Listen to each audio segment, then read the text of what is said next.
Today, we're diving into a totally new way of looking at the quantum universe. And I mean, forget about just building a bigger microscope. This is about discovering a whole new language to understand the very fabric of reality itself. So let me ask you this. Think of yourself as a quantum detective for a second. Do you think you could solve one of the deepest mysteries out there? Why two particles can't be in the exact same place at the exact same time with just a single solitary clue? And this is it. This is our only clue. We're not going to use the super complex, famously tricky quantum wave function. Nope. All we have is this, a simple map, a probability map that just tells us where a particle is likely to be. That's it. Everything we're about to see is pulled from this one, seemingly simple piece of information. So how in the world do you get deep truths out of such a simple map? Well, you need a new kind of tool.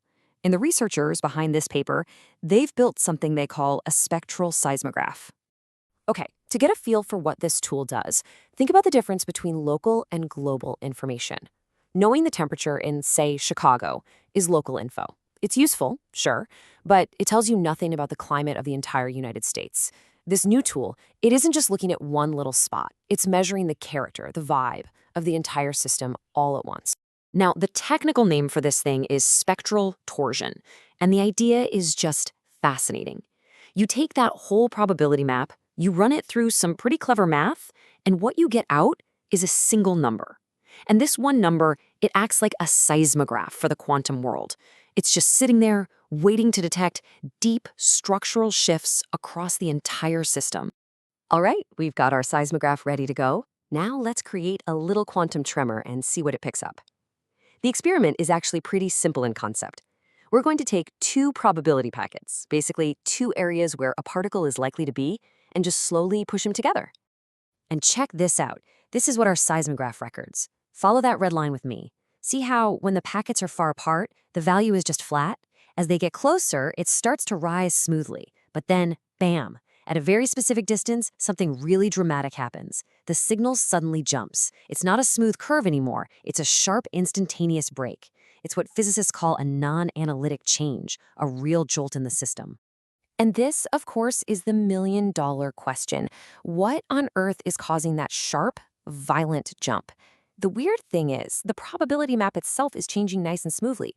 So what is our global detector sensing that any normal local measurement would completely miss? Well, the answer takes us right to the heart of one of quantum mechanics' most bizarre and famous tricks, quantum tunneling. The secret is hiding in the system's energy levels. If we look under the hood, each of these colored lines is a possible energy state. As the packets get closer, I want you to focus on that lowest energy state, the brown line labeled E0. Watch it. It dives down, and right at the exact moment of that jump we saw, it crosses the zero line. This isn't just a small change, it's a fundamental shift in the system's structure.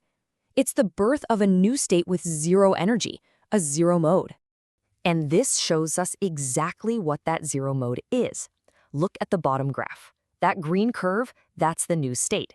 And notice where it is. It's not in either of the original locations. It is just popped into existence right in the middle, in what's called a classically forbidden region, a place a particle should never be able to go. This, my friends, is the unmistakable signature of quantum tunneling. That jump was our seismograph literally screaming, a tunnel has just opened up between these 2 points. The paper just says it perfectly with this quote. The tool doesn't really care about the slow, boring, gradual approach of the packets. It's just waiting. It's waiting for a fundamental topological change in the whole system structure, like a new tunnel opening up, and then it responds. And it responds dramatically. And look at this. If we plot the rate of change of our measurement, how fast it's jumping, we see just how special this event is. It's not some gentle hill. It's a single, massive spike. This is the proof. Our detector has found a singular, instantaneous event that you could never predict by looking at small, gradual changes. This is a true quantum earthquake.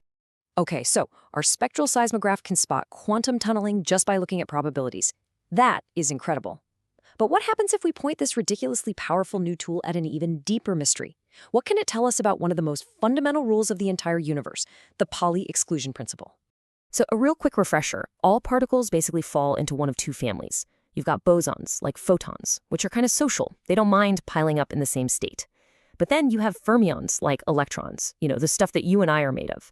They are decidedly antisocial. The Pauli exclusion principle says no two fermions can ever be in the same quantum state, and this forces their combined probability map to have a 0 point, a node, right where they meet. So now for the big finale, let's see what our seismograph detects. On the left, we're bringing two packets together again. The green line shows the social bosons, and you can see their signal is pretty stable, nothing crazy happens. But now, look at the red line. This represents the antisocial fermions. As they're forced together, their signal doesn't just jump, it collapses. It is a catastrophic failure. And we are not talking about a small effect here. The difference in the signal between the two cases, right at that moment of merger, is enormous. It's about 24 times different. This isn't some subtle hint that you have to squint to see. It is a blaring 5-alarm fire bell going off in the geometry of the system. And that's the punchline. We found it. A clear, unambiguous signature of the Pauli exclusion principle, one of the absolute pillars of chemistry and physics.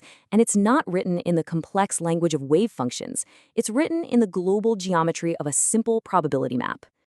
So, why does all of this matter? What's the big picture? Well, it matters because it gives us a completely new perspective. It suggests that some of the deepest rules of reality are literally encoded in the overall shape and topology of things, and we've just been handed a new way to read that shape. So let's wrap up what we've discovered. We've got this new tool, a spectral seismograph, that can spot profound quantum events, like tunneling, just from a simple probability map. It gives us a crystal-clear geometric signature for the Pauli exclusion principle. And bigger picture, it builds this amazing new bridge between the worlds of information, geometry, and quantum physics. This could open up totally new ways to characterize materials, or even to diagnose the health of quantum computers, all from the simplest possible data. And that leaves us with one final, just tantalizing question. This new tool has allowed us to read just 2 sentences written in this hidden language of probability geometry. So you have to wonder, what other fundamental laws of our universe are written in that exact same language? Just sitting there, waiting for the right tool to come along and finally read them.